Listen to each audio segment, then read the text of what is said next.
परिप्रकाश प्रसार यथासाध्य चेष्टा आरंभ कर केवल नृत्य नुहे भंज साहित्य उपर आलोचना है। मोर मन अच्छी बहुत थर भंज साहित्य सबार आसी शुणा आग्रह लगे। आमर जो गला थर मत आसी जो गवेषणा साहित्य उपर भारी खुशी लगेगा। एवं काली जहाँ आज पेपर शुणिली भंज साहित्य शब्दर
गांधी रात देखिए जो कला विकास ठिया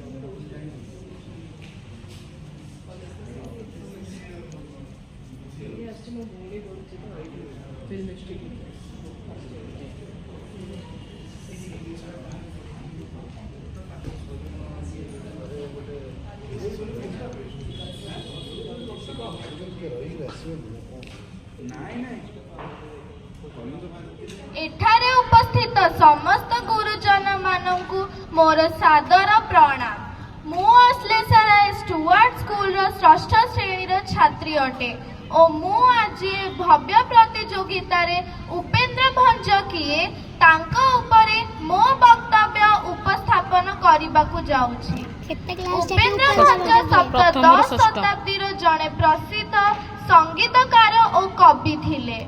से ओडिया साहित्य विकास तथा 5 मिनिट और 7 मिनिट पे पिला के ना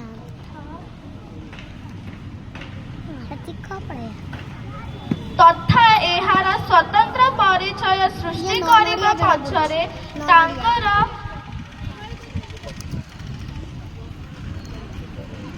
तांकर भूमिका अतुलनीय। उपेन्द्र भंज भंजगढ़र कुल्लाड़गढ़ जन्म ग्रहण करथिले ओ तांका बापांक नाम नीलकंठ भंज थिला और तांका जेजे बापांक नाम धनंजय भंज थिला। तांका जेजे बापा जणे कवि और सम्राट थिले। से तांका जेजे बापांको तांका काव्य गुरु मानी आगु को बढ़ी जाइथिले। तांको दरबार को आसुथिबा साधु संत माने संगीत और साहित्य विषय चर्चा करुथिबा बेले तांको द्वारा से संगीत और साहित्य आड़को प्रभावित हेउथिले। से राज परिवार रे जन्म ग्रहण करिथिबा परे भी से राज परिवार और राजगद्दी ठारू दूर रही तांका मनोनिवेश साहित्य और संगीत रे करिथिले। से तांको कवित्व काव्य चातुरी छंद अलंकार स्वतंत्र प्रयोग पाई तांको कवि सम्राट उपाधि रे भूषित करा जायथिला। से 60 ठारू अधिक कवित्व लिखिचंती और तांक मानक मध्यरु किछिटा कवित्व हेला ब्रह्मांड सुंदरी और लाव्यानवती। धन्यवाद। धन्यवाद। हमारा परवर्ती प्रतियोगी आयुष्का महांती षष्ठ श्रेणी डीएवी सीडीए। आयुष्का महांती छात्री अटे। माननीय सभापति महोदय, उच्च विचारक मंडली, उपस्थित थिबा छोट बड़ भाई और भौणी माने आज एटी उपेन्द्र भंजक विषय कहवाकू सुजोग मिलिथिबारु मु निजकू धन्यवाद करुअछि। उपेन्द्र भंज ओडिया साहित्यर एक प्रमुख कवि और संगीतकार थिले। से रीति जुगरे तांको अलंकारिक रसमय कविता द्वारा ओडिया साहित्य को अभिनव उच्चता को नहीं जाइथिले। सेथिपाई तांकू कवि सम्राट बोली सम्मानित करि जाउछि। उपेन्द्र भंज आधुनिक गंजाम जिला भंजनगर अंचल घुमुसर राज्यर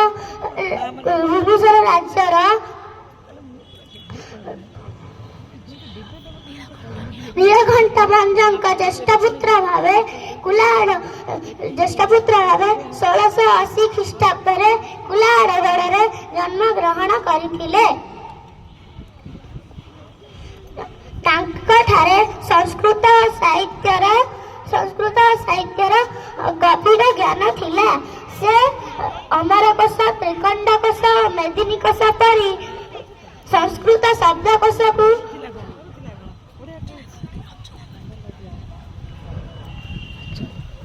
संस्कृत शब्दकोश प्रायंगम थिले।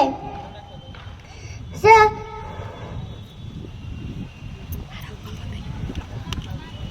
अंगम थिले।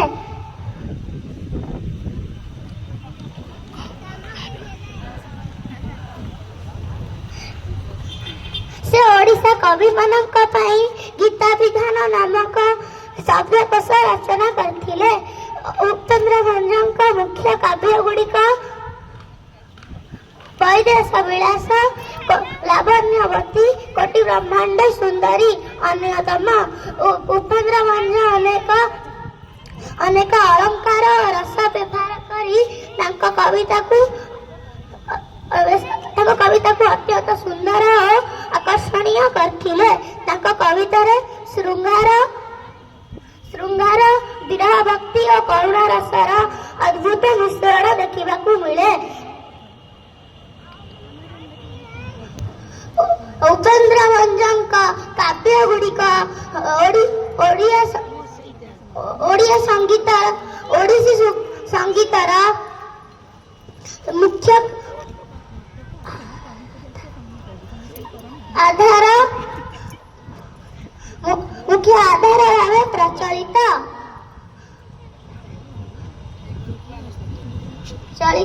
ସେ ଅନେକ ରାଗ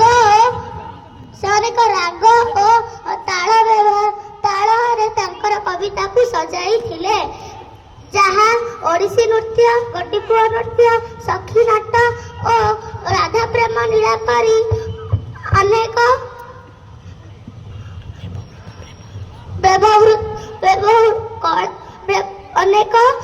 କଳା ରୂପରେ ବ୍ୟବହୃତ ହୁଏ।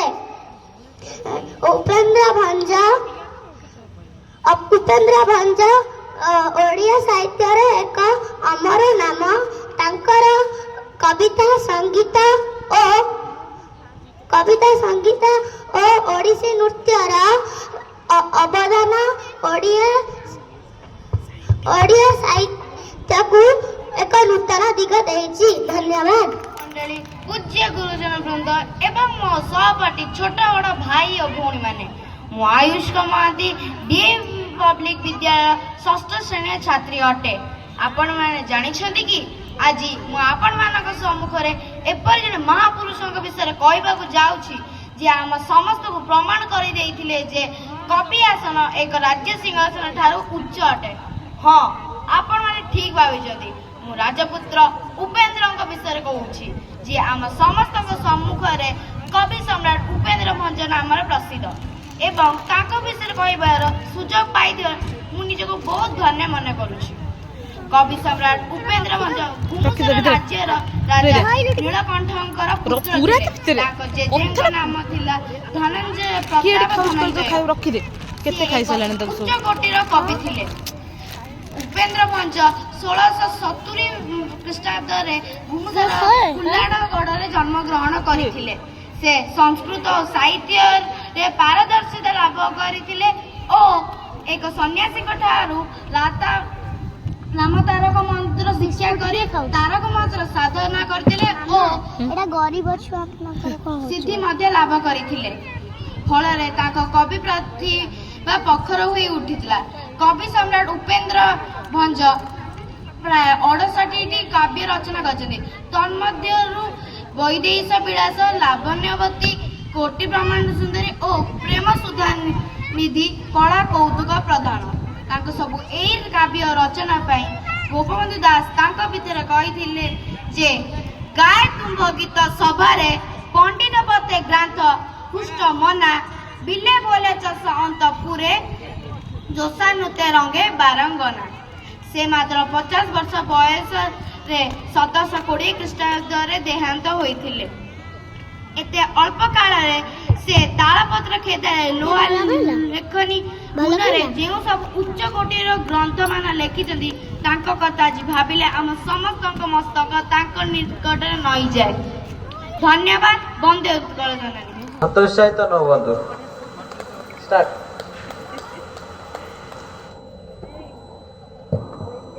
ନମସ୍କାର, ମୁଁ ହାର୍ଦିକା ପାଣ୍ଡ୍ୟାୟ।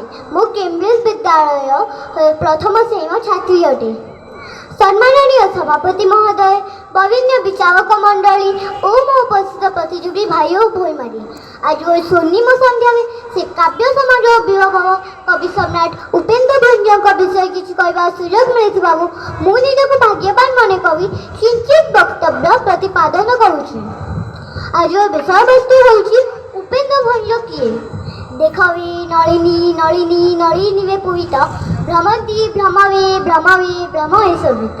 ଏହି ହୃଦୟସ୍ପର୍ଶୀ ଶବ୍ଦ ସଂଯୋଜନା ଓ ଅଳଙ୍କାରପୂର୍ଣ୍ଣ କବିତାର ସ୍ରଷ୍ଟା ହେଉଛନ୍ତି କବି ସମ୍ରାଟ ଉପେନ୍ଦ୍ର ଭଞ୍ଜ, ଯାହାଙ୍କ ଆବିର୍ଭାବ ଓଡ଼ିଆ ସାହିତ୍ୟରେ ଏକ ନୂତନ ଯୁଗ ଉନ୍ମୋଚନ କରିଥିଲା, ଯାହାକୁ ଏକାଧାରରେ ନୀତି ଯୁଗ, ଆଳଙ୍କାରିକ ଯୁଗ ବା ଭଞ୍ଜ ଯୁଗ ମଧ୍ୟ କୁହାଯାଏ। ଉପେନ୍ଦ୍ର ଭଞ୍ଜଙ୍କ ଅପୂର୍ବ ଲେଖନୀ ସ୍ପର୍ଶରେ ଓଡ଼ିଆ ସାହିତ୍ୟ ଭଣ୍ଡାର ପରିପୁଷ୍ଟ ହୋଇଅଛି, ଯାହାଙ୍କ ଲେଖାକୁ ପାଠ କଲେ ବିରସ ମନରେ ସରସତା ବହିଯାଏ। କାବ୍ୟଗୁଡ଼ିକର ଅପୂର୍ବ ପଦ ସଂଯୋଜନା, अलंकार लिपिर सफल प्रयोग तांकर असाधारण प्रतिभार परिचय दिले। उपेन्द्र भंज 1670 मसीह भूमसर राज्यर कुल्हाट ठारे जन्मग्रहण करते। पिता नाम थिला नीलकंठ भंज और जेजेबापा ना थिला धनंजय भंज। उपेन्द्र भंज बाल्य शिक्षा चाहारू आरंभ होइथिला। से निज बापा और जेजेबापा विभिन्न शास्त्र पढ़ी शिखी। उपेन्द्र भंज जब राजवंशी थे। जेजे धनंजय भंज जब कविता प्रिय शासक होता दरबार को अनेक कवि पंडित साधु सन्त विभिन्न समय आसुले और सेठारे रही साहित्य और संगीत चर्चा करते। से सब शुणी शुणी उपेन्द्र भंज धीरे धीरे कविता लिखा आरंभ कर जीजी प्रेरणा में से अनुप्राणित हो चाहू पढ़ुवा समय ही कविता लिखा आरंभ कर जहाँकि परवर्ती समय लक्ष्य स्थल में पहुँचाई पाई।